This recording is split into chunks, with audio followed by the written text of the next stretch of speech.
identical twins. Dr. Jeffrey's task was to take the semen recovered from Linda Mann and Dawn Ashworth and compare it to the blood sample from Richard Buckland to see if it was a match. First, white blood cells from Richard Buckland's blood sample were treated with a special chemical solution that allows the DNA, a sticky white substance, to float free. Next, the DNA is cut into smaller pieces using special proteins called restriction enzymes, which act like chemical scissors. The DNA fragments must then be sorted out by a process called electrophoresis. The DNA is marked with a radioactive dye and placed in separate lanes on an electrophoretic gel. Then it's subjected to an electric field.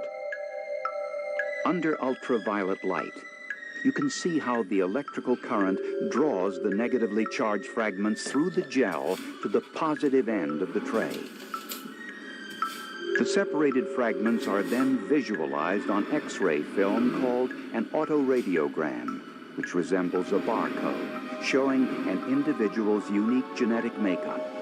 Dr. Jeffries first used this technique to resolve an immigration case and after that, a paternity dispute. But this would be the first time it was ever attempted in a criminal case to reveal the identity of a double murderer. Let's start with Linda Mann. This is her DNA profile taken from her hair.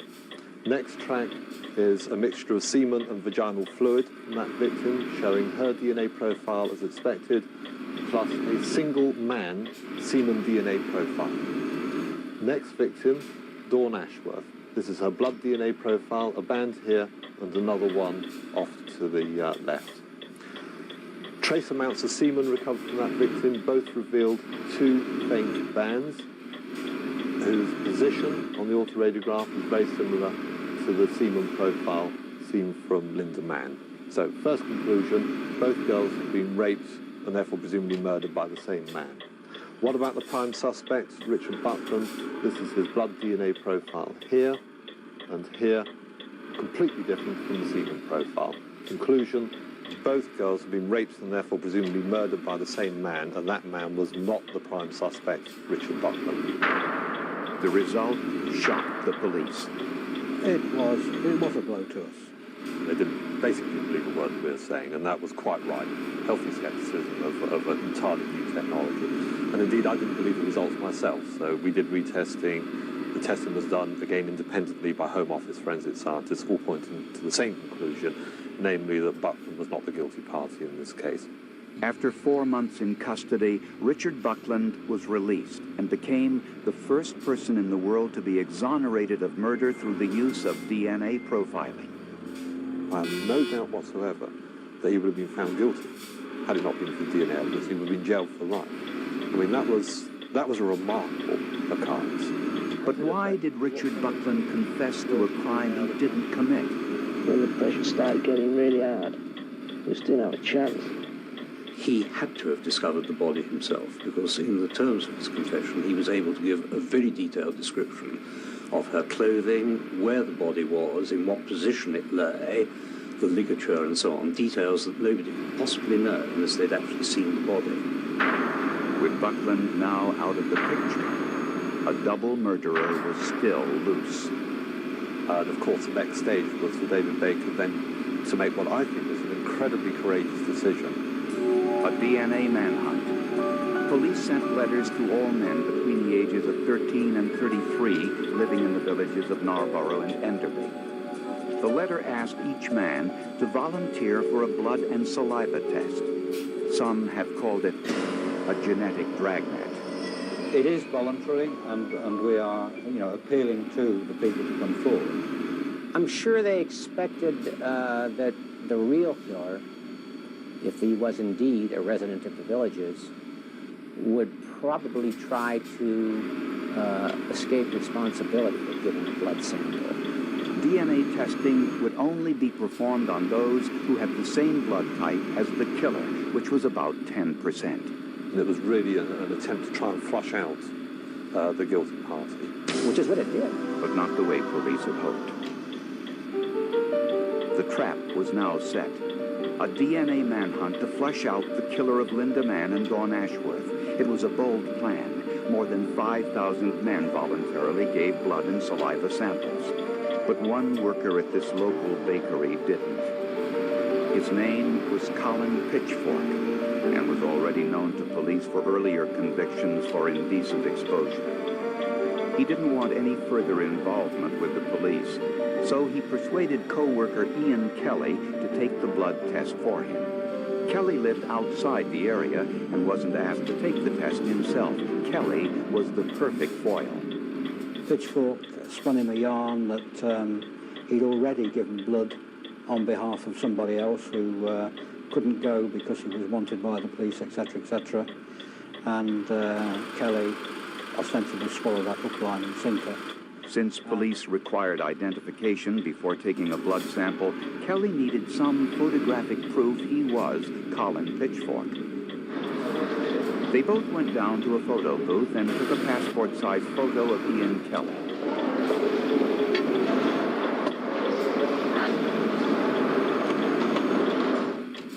Pitchfork took his own passport, slit the plastic casing with a razor blade, and neatly inserted Kelly's photo in its place.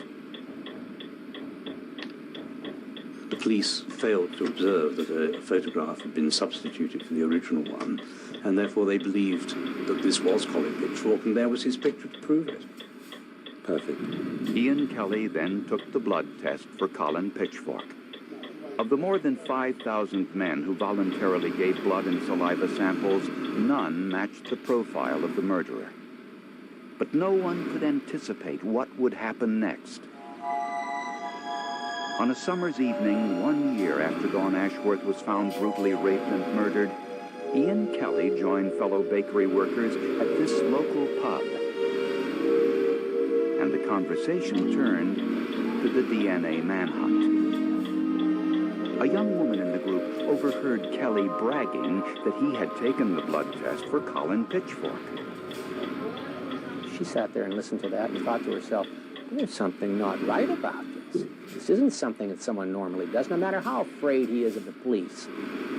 And so she put in a call to the Leicestershire murder inquiry team, and that's what made them focus on Colin Pitchfork. Police quickly located Pitchfork to question him about the blood test and what he might know about the two murders. Within a very short time, he confessed to killing both Linda Mann and Dawn Ashworth. Pitchfork believed in DNA fingerprinting right away. Not that he knew any more about it than the rest of the world, but he'd been following it in the newspapers, and he believed in it. And he knew that it was as good as an inked fingerprint, and he knew he was finished when they arrested him. So he confessed quite readily. Without this breakthrough, the chances are the police would have never caught Pitchfork. And I think it's fairly clear that had he not been caught, then he would have killed and killed again. Colin Pitchfork was 27 years old, married with 2 children. His wife had no idea she was married to a serial killer. I think he was able to deceive her perfectly well, so that nobody in the whole world knew he was the guilty person. It's the same story. The wife, the brother, the mother, the friends of serial killers never suspect that they could be serial killers. Colin Pitchfork was the last man to take a blood test in the investigation of the Mann Ashworth murders. The DNA typing showed, to no one's surprise, Pitchfork was a perfect match. And then they took the pattern on film from Pitchfork, compared it with semen recovered from the victims, and showed that these complex patterns matched up. On January 22nd, 1988, Colin Pitchfork became the first person ever to be convicted in a murder case solved by DNA profiling, and was sentenced to life in prison.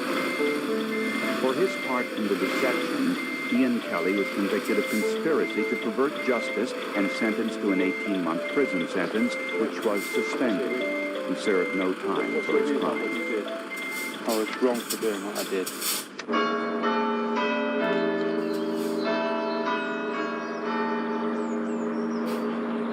I think we've learnt a lot from the deaths of both of these 2 girls. Certainly the scientific advances that have been made with DNA has spread itself now throughout the world. It was this case of all cases where, on which DNA really cut its teeth in a forensic sense. The door has been opened to a whole new aspect of medical investigation. People will be talking about this case 100 years from now, not because of my book, but because of Alec Jeffrey's discovery.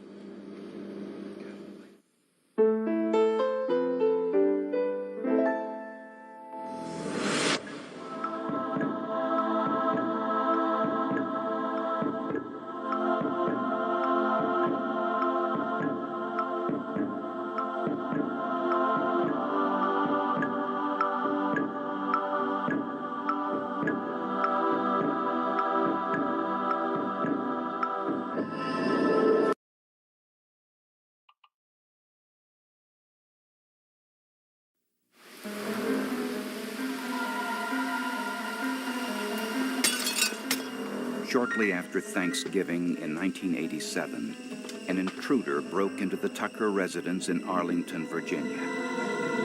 It might have been just another statistic, but the crime committed that night launched a new era in police investigations.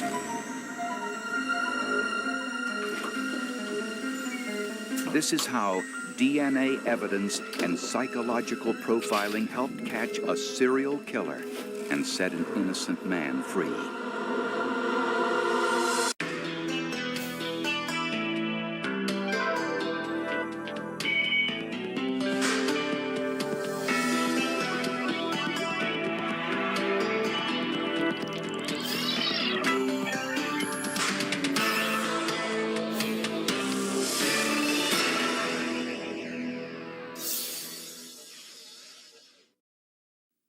Everything about her was very gentle. She was very soft-spoken. Just had this amazing softness about her, this human quality. 44-year-old Susan Tucker was a publications editor who worked for the United States Forestry Service.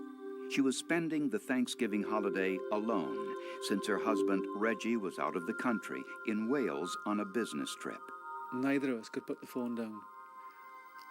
We kept saying, "I love you." And we said this over and over again. I don't know how many times. But without explanation, telephone calls went unanswered. And neighbors noticed her bedroom window wide open in the cold November weather, so they called police. As they approached the front door, they noticed it was ajar. Inside, a woman's purse was lying on the foyer floor. I arranged a call on the Monday. Couldn't get an answer. Just rang. Tucker. I rang again. I rang again. I don't know how many times I rang. Susan Tucker's badly decomposed body was lying face down on the bed. She had been dead for 4 or 5 days. Her hands were tied behind her back. Her feet were tied. The head hanging over the side of the bed almost. She had been strangled and possibly raped. It appeared that the killer more than likely was inside the home for quite some time. I mean, it wasn't just a very, quick in and out type of a situation. Many of the drawers had been, ransacked, had been gone through. When Reggie Tucker first heard the news, he was devastated.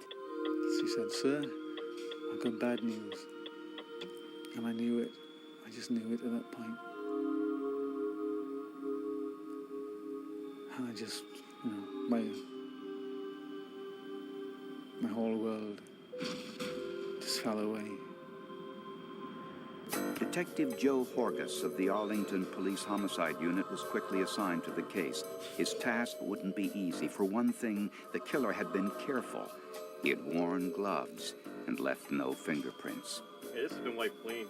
It had been raining on the night of the murder, and he meticulously cleaned the area around his point of entry.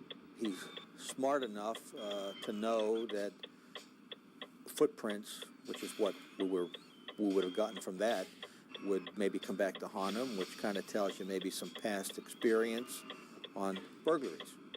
Police collected the sheets, nightgown, and the large sleeping bag which covered Susan Tucker's body to look for possible blood and semen stains. They found hairs on the bedding around Susan Tucker's body, in the bathroom sink, and on a washcloth discovered outside on the clothesline. And they gathered shards of broken glass from the basement window. Everything was taken to the forensics lab for analysis, but perhaps the most important clue was also the most obvious: the rope and knots used to strangle Susan Tucker. The police were convinced they had seen this killer's work before. 3 years earlier, a 34-year-old lawyer named Carolyn Hamm had been raped and strangled in her home only 4 blocks away from Susan Tucker. The killer entered the Hamm residence the same way, through a basement window, and tied his victim using the same knots. And it's not a common occurrence, not common at all, to see victims killed by using ligatures to strangle them, ropes tying up victims. It's really quite rare. But the Hamm case was closed when this man, David Vasquez, confessed to her murder and was sentenced to 35 years in prison. Could he have had an accomplice? Horga spoke to him for several hours. And from the way he was talking and everything and answering my questions, I didn't think he knew a damn thing about Carolyn Hamm's murder. While Detective Horgas began his search for Susan Tucker's killer, 100 miles away in the capital city of Richmond, police there were investigating a series of murders shockingly similar. The body of 35-year-old Debbie Davis was found inside her South Richmond apartment. She'd been raped and strangled. In less than a month, 2 young women had been raped and strangled in their homes just a few blocks from each other. In each case, there was a forced entry with the murderer entering by cutting the screens and entering through an open window. Each victim was strangled. Both victims were white, between the ages of 30 and 35 years. 2 weeks later, he struck again, this time a 15-year-old girl raped and strangled in her bedroom while her family was sleeping. All 3 had been bound, raped, and strangled with rope. The knots were identical to the ones used in the Arlington cases. Detective Horgas suspected that the killer of Susan Tucker was the same man who murdered Carolyn Hamm and the 3 women in Richmond. If Horgas was correct, a serial murderer was loose on a 100-mile killing spree. Detective Horgas believed the man who raped and strangled Susan Tucker had also murdered Carolyn Hamm 3 years earlier. Horgas also believed the same man was responsible for the 3 rapes and murders in Richmond, 100 miles away. The Richmond police weren't so sure. I mean, they have 3 murders that were within a couple miles square radius, I'm guessing, or maybe even less, that, you know, and now we're trying to say that 100 miles away, we're trying to link something to theirs. It's like, yeah, get out of here. I mean, this is a local guy. Horgas was a man, he was the perfect man for this case because he was obsessed. He knew something was wrong. Author Paul Moniz wrote a best-selling book entitled Stalking Justice. It profiles the rapes and murders of these 5 women and the history-making investigation which followed. Joe Horgas is motivated by the hunt. He's not a guy who's obsessed by issues of right and wrong, except for his own internal moral compass, which tells him if there's an innocent man in prison, I don't care if we got the guilty guy, we've got to get the innocent man out. And he was determined to get this guy. But if Horgas was right, that all of these murders were connected, he needed proof. For that, he turned to the forensics lab, where scientists were examining the stains found on Susan Tucker's nightgown and bedding. I found 4 semen stains, and when I analyzed the sleeping bag, I found 1 very large semen stain. I typed all of those stains. The semen came from an individual with type O blood and a PGM1 enzyme profile. Although this matched 13% of the population, it also matched the semen found at the Carolyn Hamm murder scene. Next, they turned their attention to the hair found at the Tucker crime scene. And there are characteristics, microscopically, that can classify Hare into one of three racial categories, which are Caucasian, Negroid, or Mongoloid. The hairs found at the Tucker crime scene appeared to be pubic and did not appear to be from the victim or her husband. They were positively identified as Negroid in origin. This was another possible link to the Carolyn Hamm murder case. 3 years earlier, at the time of Hamm's murder, a black male wearing a mask had raped a number of women in the same neighborhood. The masked rapist was never apprehended, and Horgus always suspected that there was a connection to the Hamm murder. Actually, the same day that Carolyn Hamm's body was found, another girl, lady, was in her house, and this black male with a mask and a knife burglarized her house, got her, and actually he did some sexual activity with her. The Richmond police and later the Arlington police both sought help from the FBI's Behavioral Science Unit in Quantico, Virginia. This unit has interviewed hundreds of serial killers to learn what similarities exist in their psychological makeup. They were able to predict a number of important things about the killer. We get in and look at the behavior that's left by the offender in the commission of his crime. We believe that by looking at that behavior, we can interpret the type of offender that may have committed the crime. The fact that the strangler attacked his victims in their homes suggested that he had stalked them first and knew precisely when to strike. The FBI concluded that the perpetrator was between the age of 18 and 30, the quiet type, a loner who held a menial job. He probably had a troubled relationship with his mother and began his crime spree with arson. Historically, many serial rapists and murderers begin with arson. Serial killers are usually white, but could be any race. He lived or worked close to where he committed his first crimes. That's because criminals begin their crime sprees in an area where they feel most comfortable. He took sadistic pleasure in strangling his victims. He would periodically release the bindings so he could hear his victim plead for her life. It appeared that the perpetrator had intended the victim to suffer considerably. In one case, a shoe impression was found on the victim's back. These women were obviously first just terrified to the very bone, and then were systematically sexually assaulted, and at the end, and it's not clear whether they were dead when he did this or alive, but he also masturbated on his victims. And it was these semen samples which would prove to be extremely important pieces of evidence. I can remember our prosecutor, Helen Fahey, a couple of days after the murder, asking me if this was going to be a DNA case. And I'm kind of, I don't know. I mean, we don't even know what we had got yet. In 1987, when Susan Tucker was murdered, DNA evidence was still in its infancy. The first time DNA evidence was used in a criminal case was only a year earlier in England, when DNA from a semen sample was used to convict a bakery worker with the rape and murder of two 15-year-old girls. Horgus decided to try this new DNA testing, sending the semen stains from Susan Tucker's nightgown to the Life Codes laboratory in New York. Forensic scientists were concerned that the samples may have degraded or been contaminated. You basically isolate the DNA, you cut it up, you generate profiles or patterns, and you then generate these patterns on a piece of X-ray film. So it's like a picture of the DNA. And when you then compare these pictures and the components are the same in the two DNAs, that would indicate that they're from the same source. The final results from the DNA tests would take up to 10 weeks. But Detective Horgus still didn't have a suspect.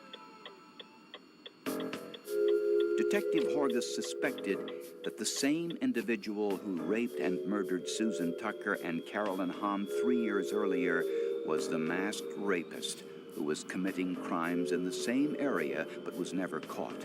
So Horgus drove out to an area of Arlington known as Green Valley, the area where the masked rapist committed his first assaults The FBI told Horgus that rapists usually commit their first crime close to home.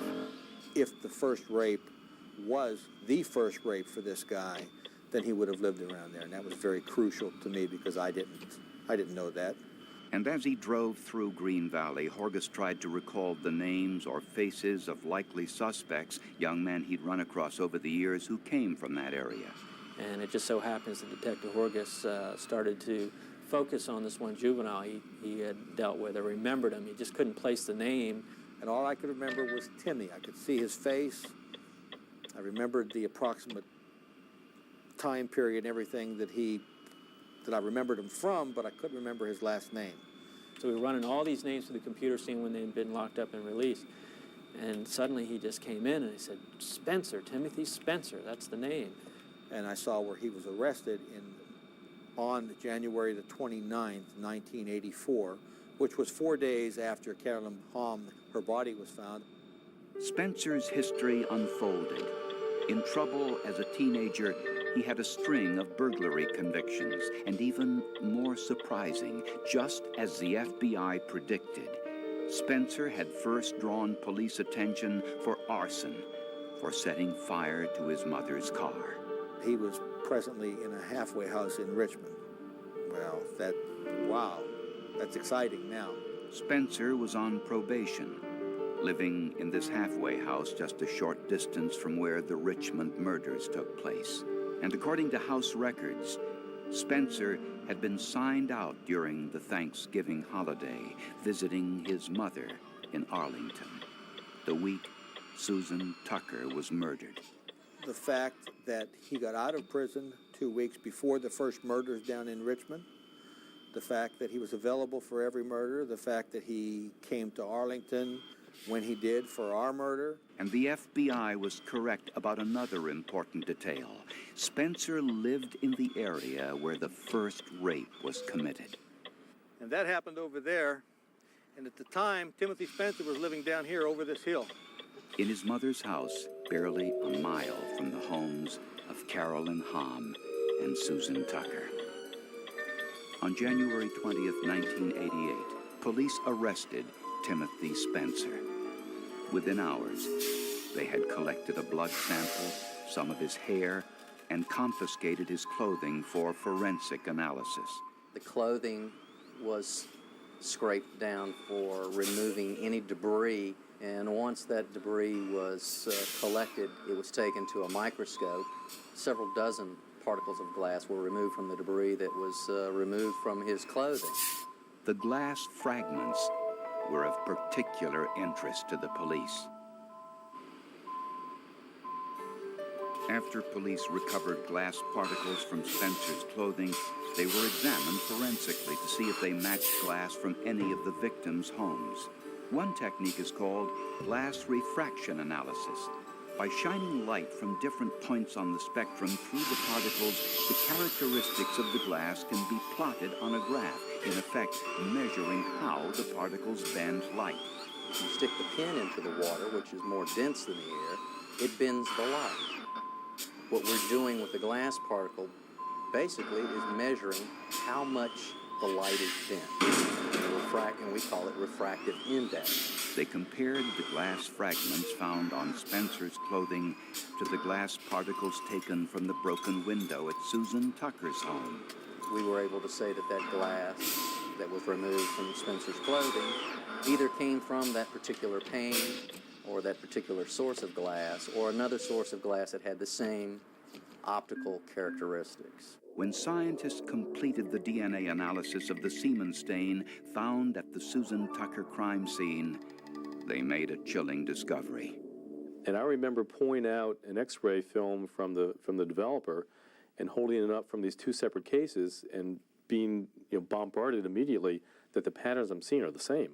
I'm seeing the same profile on this case from one county versus this case from a second county, which says to me that the same person's involved in both of those incidents. It really gave you chills up and down your spine to see something like that. Horgus was right all along. The semen sample from the individual who raped and presumably murdered Susan Tucker matched the semen stains from the murders in Richmond. There were 7 hairs that were consistent with his. There was a glass fragment that was consistent with his. His family couldn't provide him with a complete alibi for the entire weekend. And finally, Timothy Spencer's blood DNA was compared to the semen samples from the crime victims. Once we got a sample from Mr. Spencer to test, we generated a profile that was the same as the profile we got from the evidentiary samples. We had a frequency of occurrence of greater than 1 in a million. So that means that only 1 person in a million in the population would have that particular genetic profile. And starting with the first result, the blood type, it was a match, it was a match, it was a match, it was a match.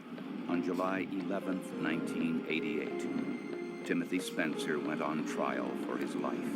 It was the first time in the United States where DNA evidence would be used in a serial murder case. It took the jury less than 7 hours to find Timothy Spencer guilty of rape and capital murder. He was sentenced to death. I feel some kind of relief. But I'll never have my wife back. No, that's really the bottom line, is I'll never really feel happy. I can't feel happy about somebody being guilty of raping and murdering my wife. I can't feel happy about that. So whatever anger I feel, I will feel till I die. Death was pronounced by the attending physician at 11:13 p.m. There were no complications. Mr. Spencer did not make a last statement. Thank you. Up until his death, I don't think that Timothy Spencer made the connection between semen and blood. I don't think he knew that the same DNA that's in your semen is in your blood. Without DNA, it would have been impossible to convict Timothy Spencer.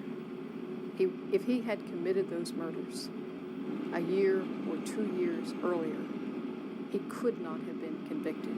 In fact, if this had been 1984 or 1985, we probably would not even have arrested him. Some people ask the question, will DNA fingerprinting replace detective work? I don't think so. Susan Tucker left Detective Horgus the crime scene. And Timothy Spencer left part of himself at the crime scene. But his name would never have come up if it wasn't for Detective Horgus.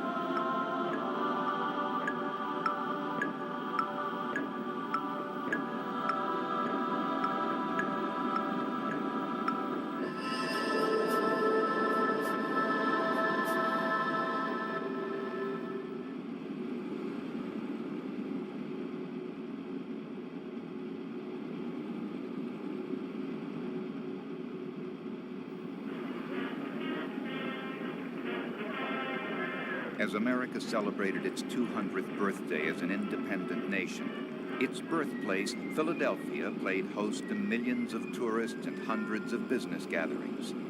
Philadelphia made history that summer, but not for the bicentennial. It was the mysterious death of 34 people that left a tragic legacy and launched the most extensive medical investigation in history.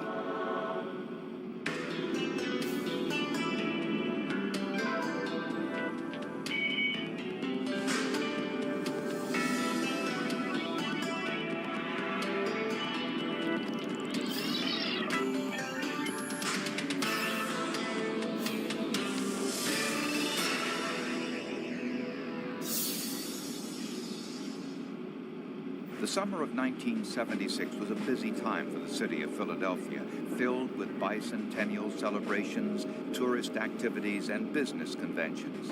It should have been a time of celebration for city officials as well, but they faced a number of unexpected difficulties. Sanitation workers staged a work slowdown over a wage dispute, and the mountains of uncollected garbage created serious health concerns. Then there was a terrorist threat.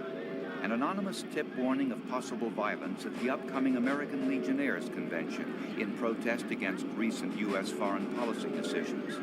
That convention was to be headquartered here at the Bellevue Stratford Hotel, one of Philadelphia's finest, and it was having some of its own problems. Hello, I received a service call. I'm here to check the air conditioning. Sure, come on in. The hotel's air conditioning system was malfunctioning, and repairmen were doing all they could to get it up and running before the convention. Hotel security was also working to make sure that prostitutes were kept away from the hotel during the busy summer season. On July 21st, 4,500 Legionnaires from around the state of Pennsylvania arrived in Philadelphia for their annual get-together. It was a time for business and to renew old friendships. Everybody was looking forward to it. A jolly, jovial time where we naturally had meetings to attend and so forth, but normally the business would be over by noon, and we could then go out and visit the city. I had been to 3 or 4 conventions, I think, in Pittsburgh, one in Harrisburg, and I really didn't know that much about Philly. I knew it's a big city, and I was anxious too. After 3 days of business and pleasure, the 4,500 Legionnaires returned home. The convention had ended, but a mystery began to unfold. Lord, welcome into your presence. 8 days later, in Williamstown, Pennsylvania, Legionnaires James Dolan and John Ralph died suddenly under mysterious circumstances. Both had attended the convention in Philadelphia. I don't think we've had 2 Korean veterans die in the same year, let alone 2 days apart from each other. The official cause of death, pneumonia. The coroner described their lungs as resembling Brillo pads. Within days, other Legionnaires fell ill. I laid around the house for about 2 days, and I just kept feeling worse and worse. My oldest boy was there, and he said, "Dad, I'm taking you to the doctor. There must be something wrong with you." The mysterious illness struck swiftly, first headache, then muscle and chest pain, and a fever which could get as high as 107 degrees. Within 3 weeks, 11 more Legionnaires died. And I thought, boy, here I am. If I'm going to die, I mean, I had 5 kids. That makes you think a lot. And I thought, oh boy, I hope that's not me. Authorities in the state capital of Harrisburg feared an epidemic and quickly called in the Centers for Disease Control to investigate. Dr. David Frazier led the investigation. We had a situation in which, when we first heard about the problem, there had been 4 deaths. Quickly thereafter, we heard of 11 deaths, and it increased from that point. So this was occurring from unknown cause in a major city in the United States, and had to have everybody's attention. Frazier's first task, to find out why some Legionnaires were getting sick and others weren't. Which, at its most basic, involves comparing what people did who became sick with what people did who stayed well. The investigation would be complicated.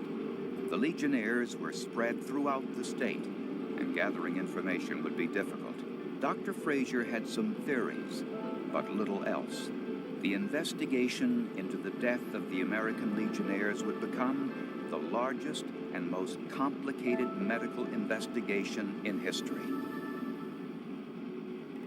By the time Dr. David Frazier and his team arrived in Philadelphia, the death rate among the infected Legionnaires was 20% and rising. 11 Legionnaires were dead, and 39 more were seriously ill. All of the Legionnaires who died had a form of pneumonia, but investigators had no idea what was causing it. There are more deaths in Pennsylvania from a disease still not identified.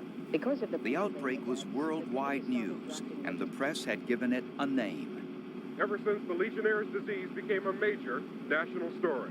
The daily press reports fueled the fear many citizens felt. And nowhere was that fear more evident than in the town of Monessen, Pennsylvania. Andrew Hornack was a bus driver who had driven a drum and bugle corps to the Legionnaires' convention in Philadelphia. After he arrived home, he fell ill and died from Legionnaire's disease. Although he was extremely popular, few of his friends went to pay their last respects. Well, we've had a very sparse visitation at the funeral home because our people seem to feel that there might be some danger involved to their own life. Dr. Lewis Polk was Philadelphia's health commissioner and understood people's fears. If you deal with a catastrophe of a known cause, whether it's a flood, a fire, an earthquake, whatever, even though it may cause a lot of damage and even kill a lot of people, somehow as human beings, all of us can deal with a known cause catastrophe better than an unknown cause, a true mystery. Dr. Frazier and the Centers for Disease Control needed to gather information. Investigators crisscrossed the state to interview sick Legionnaires. At the Go-Getters breakfast on Friday, did you have the coffee? Just the coffee, no rolls. They sent detailed questionnaires to everyone who attended the convention. On Friday the 23rd, how often did you ride the main elevators? Man, I don't know. They collected hundreds of dust, air, water, and ice samples, as well as rat and pigeon droppings from every hotel used by the Legionnaires. Anything which might be of interest to the biologists and toxicologists of the CDC was sent to Atlanta for analysis. And tissue samples from the autopsies were also collected and analyzed. CDC investigators had plenty of competing theories. Swine flu was at the top of their list since the symptoms were similar. Parrot fever was also a possibility, a disease spread by sick pigeons. Perhaps a massive case of food poisoning caused by a problem at one of the convention's half-dozen hotels. There were some thoughts early on that people in town for a convention possibly might have overindulged in one of several ways, whether it's drinking or sex or something. Was it a new strain of venereal disease called supergonorrhea? The symptoms were similar to supergonorrhea, and there had been 2 outbreaks in other cities earlier that year. Or did the outbreak stem from the rats and the recent sanitation strike, which left mountains of uncollected garbage in the very streets the Legionnaires walked through? And what about the anonymous tip about a possible terrorist attack? Was it possible the Legionnaires had been poisoned? But one of the most puzzling questions was why some Legionnaires developed the disease, while others did not.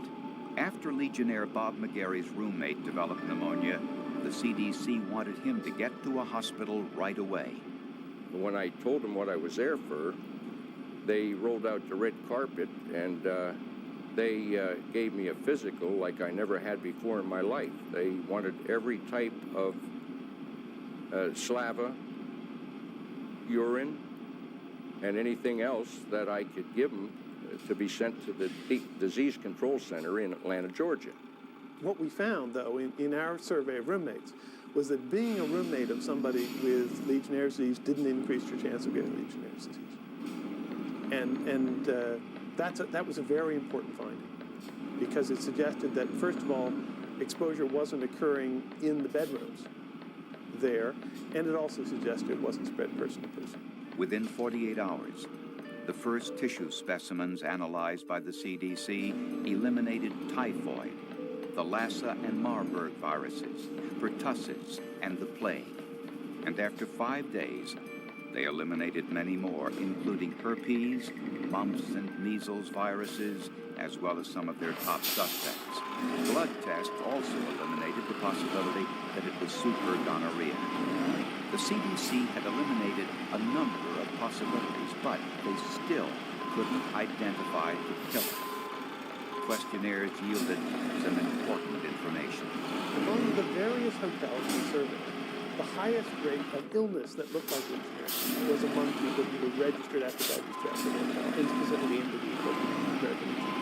However, There were some victims of Legionnaire's disease who weren't Legionnaires at all, hadn't attended their convention, and never set foot inside the Bellevue Stratford Hotel.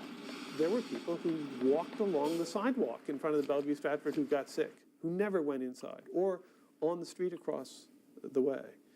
Indeed, we found that the more time people spent on the sidewalk in front of the Bellevue Stratford, the more likely they were to get sick. But for some unknown reason, none of the employees of the Bellevue Stratford Hotel contracted the disease. What were the common factors among those who did? Most were over the age of 50. 17 of the first 21 fatalities were smokers, and some had other underlying illnesses. When Frazier reviewed the Bellevue Stratford's employees, he discovered that on average, they were 10 years younger and healthier than those who got sick. By now, 27 were dead. The death toll was mounting, and Frazier still had no idea what was killing these people or how it was being spread. Dr. Frazier and his team were convinced the outbreak of Legionnaire's disease had something to do with the Bellevue Stratford Hotel, but they hadn't found the connection. It's just amazing. Just can't figure it out. Why some would get sick and others did not. Right. Because, as I said, I slept in the same room with the two fellows that are dead. Frazier believed that the agent or cause of the disease came from somewhere near the Bellevue Stratford Hotel. And since individuals on the street had also developed the disease, that told him something else. We had some evidence that it was not waterborne or foodborne. And so we were developing the idea that this might be an airborne infection, but we had some additional questions to answer about that. But if the agent was inside the hotel, Frazier's medical detectives couldn't find it. And since the outbreak was slowing down, he believed the cause might now be gone. His only hope was that the scientists in the lab could find it. At the University of Connecticut, Dr. William Sunderman received an anonymous letter saying that the Legionnaires were intentionally poisoned while in Philadelphia.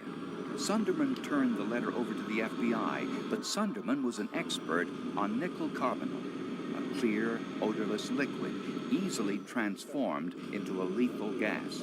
He did a little of his own research. Nickel could spread through the air, that it certainly could cause pneumonia, that it caused a particular pattern of pneumonia that was not so different from what we were seeing in the Legionnaire's cases as to be obviously excludable. Tests on liver samples revealed that nickel was present in those who died. Dr. William Sunderman, the chief toxicologist doing the research work at the University of Connecticut, has pretty well established that it was nickel carbonyl.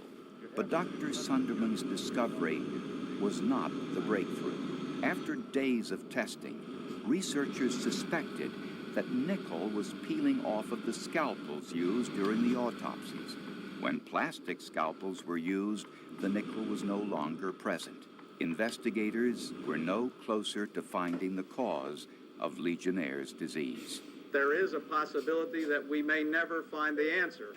However, I will pledge, and I'm sure Dr. Sensor would, that this effort and investigation will continue if it takes a year or 2 years to continue the investigation to get to the bottom of it.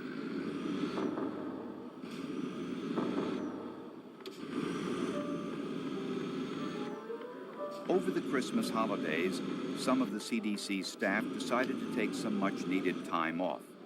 They had been working around the clock to find the cause of the Legionnaire's outbreak without success. There were no new cases of Legionnaire's disease, but still no answers. Dr. Joseph McDade, a CDC microbiologist, and his wife were looking forward to the Christmas holidays. Joe, it's been 6 months since this first broke out. But what should have been a diversion turned to frustration, as friends asked why he and his colleagues were unable to find the cause of the outbreak. Come on, honey, I think Frustrated, angry, and embarrassed, McDade canceled his Christmas vacation and returned to his lab. He pulled the slide of a guinea pig which had been injected with liver tissue from a Legionnaire's victim. It was a slide he had seen hundreds of times before. But this time, in his deserted lab, he noticed something he didn't recognize. A new bacterium, one Dr. McDade had never seen before. Dr. Joseph McDade, a CDC microbiologist, saw something he never noticed before as he examined tissues of guinea pigs exposed to the mysterious disease. But at first, he thought he was looking at a contaminated specimen. So they were probably some other kind of bacteria. And he, as I understand it, decided to retest those specimens, no longer assuming that these were contaminants, but on the off chance that this was the agent. He tested his newfound organism with a blood sample from a Legionnaire's disease survivor. That blood sample would contain antibodies which successfully fought the disease. If the antibodies were present, the sample would turn green. McDade looked through the microscope and saw a bright green glow. So he demonstrated that the bug was present in the liver of the guinea pig, and he demonstrated that Legionnaires developed antibodies that were specific to that agent. Well, that was the breakthrough. 147 days after the outbreak, the bacterium, which killed 34 and hospitalized 221 others, was officially given its name, Legionella pneumophila, in honor of the Legionnaires in Philadelphia. And researchers identified an antibiotic which would kill it, erythromycin. But the question remained: where did the bacteria come from? And how was it spread? By the time researchers knew what they were looking for, they couldn't find it in any of the samples from the hotel. The bacteria had long since died. But researchers quickly discovered its properties. It multiplied in warm, watery conditions and could travel through the air in contaminated water droplets or mist. Since some of the victims never set foot inside the Bellevue Stratford Hotel, but were on the sidewalk in front of the hotel, Dr. Frazier believes that the bacteria most likely came from the roof of the hotel, from the air conditioning water cooling towers. Inside the cooling towers, warm water is cooled as it cascades over wooden louvers.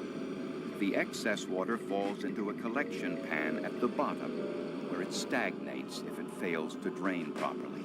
Investigators believe it was here, inside these water cooling units, where the deadly Legionella bacteria grew and multiplied. It was drawn up into the air by the unit's powerful fans. Now airborne, the deadly mist of bacteria and warm water flew up into the atmosphere and floated down the side of the building, making its way to the street below. It landed on pedestrians walking by the hotel and was also drawn into the hotel lobby by intake fans on the south side of the building. Hotel employees probably developed an immunity to the bacteria, or weren't susceptible because they were younger and healthier than those who contracted the disease. The cooling tower theory was never proven, probably because the bacteria in the Bellevue Stratford's cooling towers had already died. But investigators discovered the same bacteria in similar cooling towers in other parts of the country. Scientists believe Legionella has been killing for thousands of years. And when blood samples from earlier unexplained outbreaks were examined, they discovered the Legionella bacteria. Austin, Minnesota.